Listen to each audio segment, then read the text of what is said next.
church,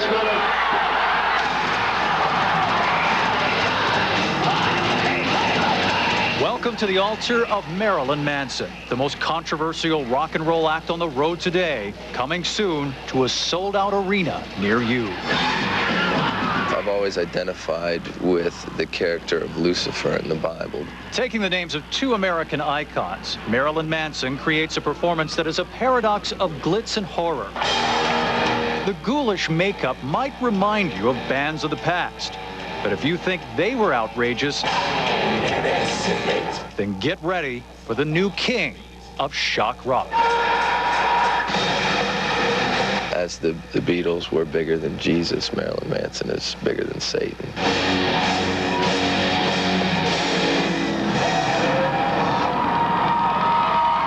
We followed Manson and his band here to Wheeling, West Virginia, a town consumed with outrage over the band's arrival and filled with fantastic rumors.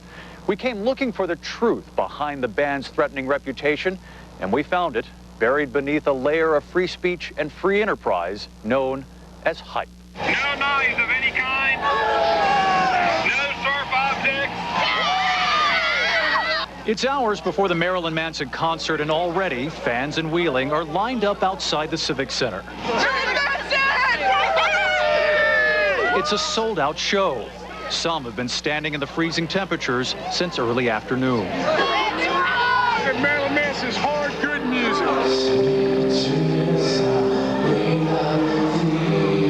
Rising out of the South Florida club scene, Manson comes to town riding a whirlwind of national publicity. Rolling Stone readers named Manson Best New Artist.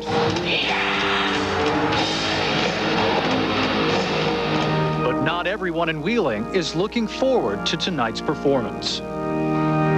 We must continue to pray. Presbyterian minister George Kurtz and others in the Christian community are outraged over Manson's reported involvement in the Church of Satan. Marilyn Manson, he's evil.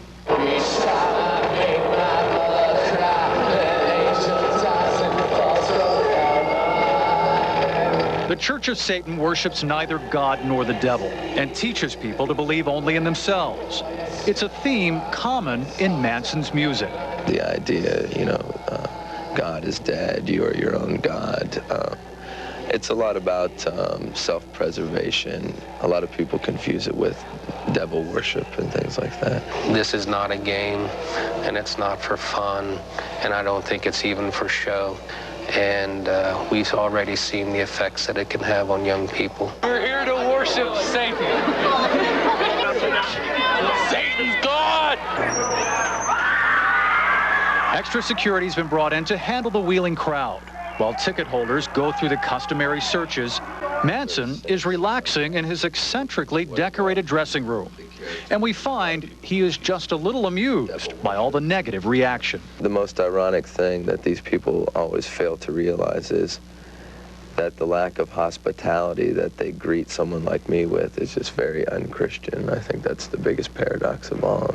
You see some of the concert goers standing behind the... In every city, Manson's arrival now stirs a flurry of protests and angry headlines. Here in Wheeling, we watched as Reverend Kurtz organized an 11th-hour candlelight vigil. They're holding candles to save my soul. Ironically, it was the Rolling Stone article that alerted the protesters to Manson's beliefs. The same article that also revealed Manson's roots as the boy named Brian Warner, growing up in Ohio, coming from a middle-class family and a Christian school. As a kid, I remember all the bands that I ended up listening to, David Bowie and Black Sabbath and Kiss and things like that. I had heard about all of them through my church because I was told this is what I wasn't supposed to listen to, so I went out and bought it immediately.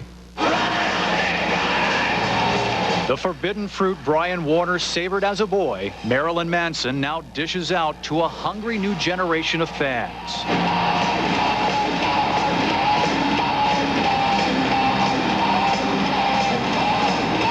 And it doesn't take long to see what makes Manson so shocking.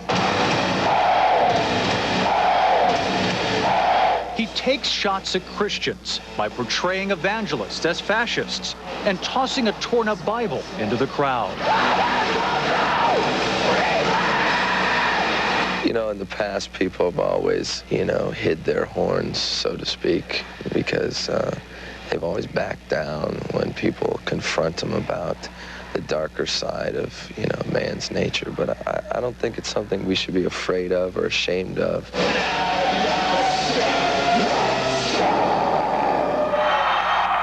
I think one of the things you have now is you have this generation where, you know, the parents grew up on rock and roll, so the parents, you know, grew up during the 60s or whatever, and so it's like, you know, so it's got to be pushed a little bit further because, you know, their parents aren't going to be, you know, as easily outraged as maybe my parents were, you know. Jim Henke is the former music editor of Rolling Stone and now chief curator of the Rock and Roll Hall of Fame Museum in Cleveland. He showed us items like the guillotine and severed head that Alice Cooper used to shock audiences of the 70s. And he tells us that being offensive is part of a tested rock and roll formula for success. The big part of the idea is that they want to do something that's going to outrage the parents, you know, and who can be more outrageous. So that's, you know, that's always been an element of rock and roll, and for certain people, whether it's Alice Cooper or Ozzy Osbourne or Marilyn Manson, it's a, you know, a big part of what their entire goal is, I think.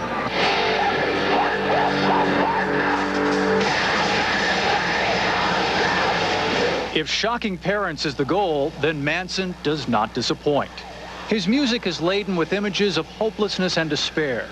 At one time, Manson even breaks a wine bottle across his chest. Everyone sees me as this bad person because of what I'm saying, but what I'm saying is in everyone. It's the part of you that no longer has hope in mankind, and you realize that, you know, you are the only thing you can believe in. That's really the bottom line. We don't want to believe in a God that doesn't believe in us.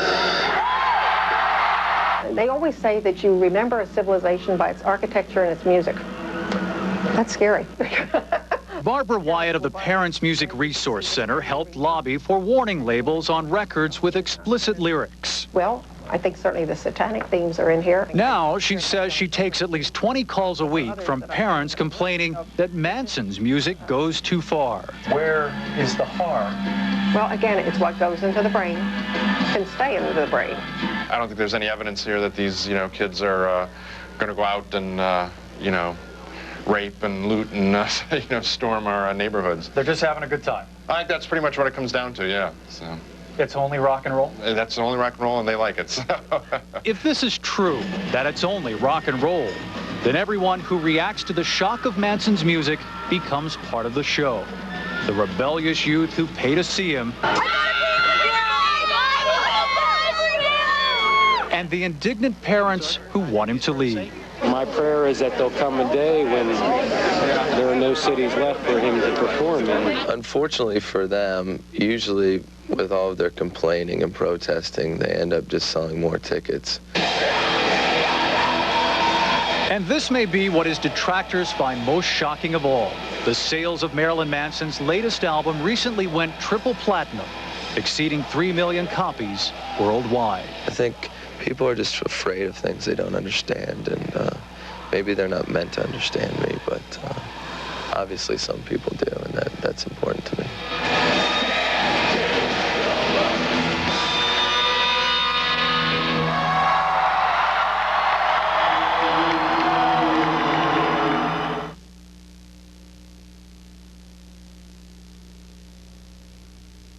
Tune in.